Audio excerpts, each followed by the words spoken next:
Justice Richard Goldstone, the chairperson of the advisory board of the Coalition for the International Criminal Court, is also joining us for that. Once again, thank you for being with us here. Just talk to us about the conference and what are some of the things we are getting out of it?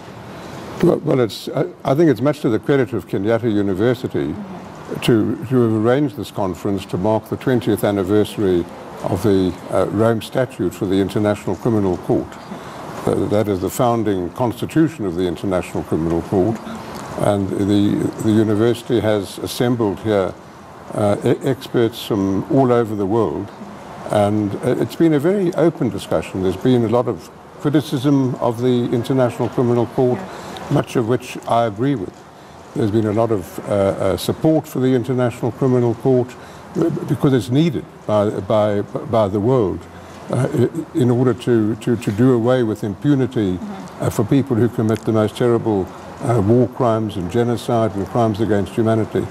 We've heard both sides of the story, and I think I come away with a very positive response. What have been some of your key things that you've gotten out of this particular conference, especially to do with how the ICC has been conducting itself? Well, I come away with, it's important to come to conference and listen.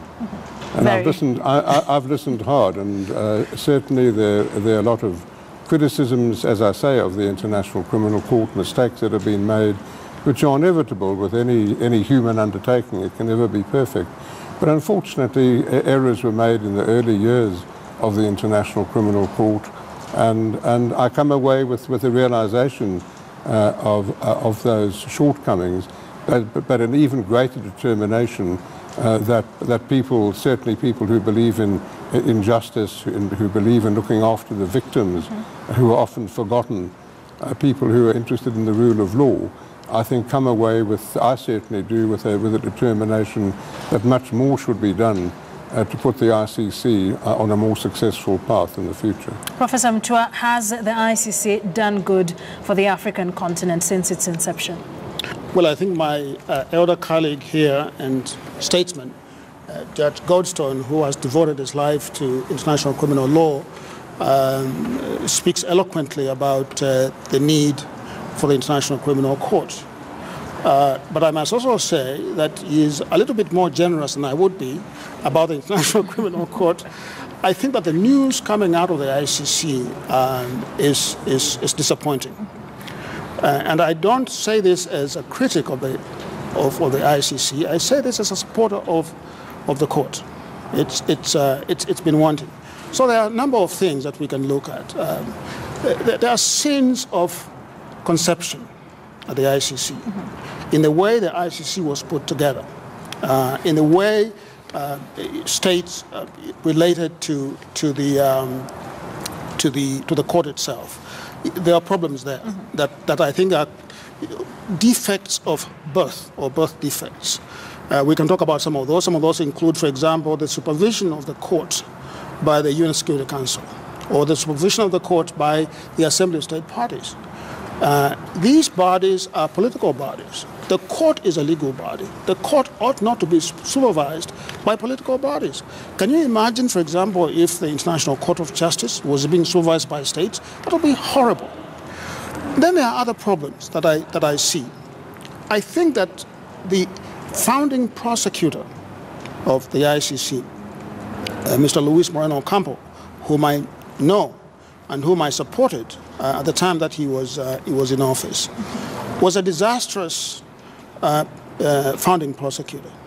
I think as a founding prosecutor, what you want to do is to pay attention to putting up structures that create an identity of an institution that will be effective to discharge its own mandate. He did not do that. I think he spent a lot of time showboating, quite frankly, if I may use the word. As a consequence, he did not pay enough attention to the work of the court. Judges prosecute cases and adjudicate cases that have been well investigated and where the evidence has been put forward before the court. Judges do not go and find evidence. It is the work of the prosecutor to find the evidence and to make sure that the evidence sticks. Mr. Ocampo did not pay enough attention to that. Now, I'm not blaming him completely for that problem. We know, for example, in the Kenyan cases, the witnesses vanished into thin air. Some of them were destroyed, bribed, intimidated. So we know that problem existed. But there are things that he could have done himself to limit that kind of damage, and he did not do that. So most of the problems, from what I get from both you gentlemen, came up during the inception of the ICC, if I got you right. But as a chief advisor of the coalition in the ICC, I mean, African countries seem to think they're targeted. African leaders seem to feel like they are the main agenda for the ICC. The public perception for the ICC is not a very good one currently. What does this mean for the ICC as a court? Well, of course, it's very important for the ICC. It needs the support, particularly of civil society. But I think with respect, one shouldn't exaggerate the attitude of African leaders. The main African leaders who don't like the ICC are those who have come on the wrong side of it, rightly or wrongly. And those, as Professor Mutua points out correctly, there's the politics on the one side and the judiciary and the judicial nature of the body on the other. And that, of course, is a difficulty. But it should be borne in mind that Africa has originally adopted the ICC. More African states have ratified the Rome Statute for the ICC than in any other UN regional group.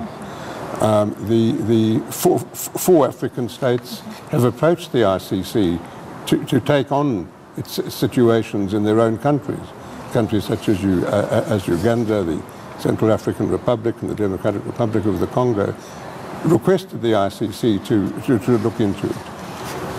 Two of the 9 situations before the ICC were referred to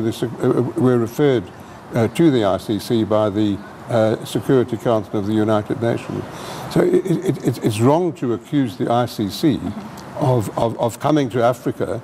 It's more a question of Africa having gone to the ICC. Well, Africa is now having a conversation about pulling out of the ICC. No, it is indeed. I'm moderately optimistic that the South African decision to pull out is going to be reversed. It was not too many weeks ago that the AU also pronounced itself on this issue? Well, the new Minister of Foreign Affairs, Lindiwe Sisulu, very recently commented that the decision to withdraw from the from the Rome Statute was that of the previous administration, referring to the administration of President Zuma.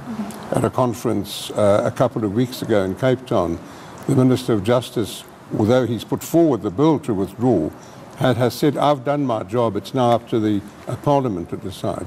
So which way it's going to go will be very much in the hands of Parliament and the Ramaphosa administration. But does it concern you that the African Union has as well pronounced itself on this issue? Well, of course it concerned me very much a year ago, and some people thought there was going to be a stampede from African states out of the ICC. It hasn't happened. A notice was given by Burundi, Gambia and South Africa. Burundi has pulled out, but it takes a year for that pull-out to have effect. Gambia reversed 180 degrees and is now again fully supporting the International Criminal Court. And as I say, the South African decision at the moment could go either way. All right. Professor Mutua, with the entire time that Africa has been in the ICC, Kenya is no stranger to the ICC as well. Yes. Do you think the ICC has in any way contributed to good governance, especially in the continent? Well, I have to say that obviously the ideals for which the ICC was formed are very noble. There's no question about it. But I think the ICC, like other international institutions, has a logic to it. And the logic to it is a logic that is driven by the relationship between the powerful states and the less important states in the world. This is just a fact that we have to acknowledge. If the complaints that I think people lodge at the ICC, at the feet of the ICC, are the same complaints that are lodged at the WTO, by Africa, are lodged at the IMF and the World Bank and so on, that these institutions collaborate to keep Africa in a subordinate position. So when the ICC and its prosecutor in particular, I think, takes the preponderant majority of cases from Africa, that's a problem. And that kind of problem, it's a bias problem, it's a problem of optics, and it's very difficult to counter. You know, so what I have to say to you is that because of some of these self-inflicted wounds, I mean, they are wounds of conception or sins of omission and commission, but there are also things that the ICC has done to itself in terms of selecting some of these cases to go ahead and prosecute. As a result, the ICC has suffered a number of body blows. And as I pointed out today at the conference, I believe personally that the ICC is in the ICU. It is in the intensive care unit. What do we expect then to see in the coming days as we wrap it up? Well, I have argued that I do not want to throw the baby out with the bathwater. I support the institution. I think Africa needs the ICC. But I think that some of these defects that I think the judge is talking about have got to be rectified. And I think if the ICC itself, the Assembly of State Parties, should listen to distinguished civil servants like the judge here, who has devoted his life to international criminal law, to help them, reform the international criminal courts, to make it more effective, so that it can contribute much more effectively to fighting impunity. Final comments in under a minute. I understand I don't have too much time. What do we expect to see from the ICC, from all the information you've gathered and the concerns, especially from African countries? Well, I certainly think that we're going to see more outreach. I think the ICC, the Registrar's Office and the Office of the Prosecutor should be more visible in the countries. I know they're trying, and they've opened branch offices in some of the situation countries, but I think there needs to be more of that. I think there needs to be more diplomacy between the court and governments in Africa. I think these are all important steps and absolutely crucial to the future success of the institution. All right, gentlemen, thank you for joining us here for this conversation. Justice Richard Goldstone is the chairperson of the advisory board of the Coalition for the International Criminal Court, and of course, Professor Makau Mutua, no stranger to us, the former dean at Sunny Buffalo Law School. Gentlemen, once again, thank you for being with us here on Bottom Line Africa. Thank you so much. Take a quick break here on Bottom Line Africa. We still have a lot more Landa for you. Don't go too far.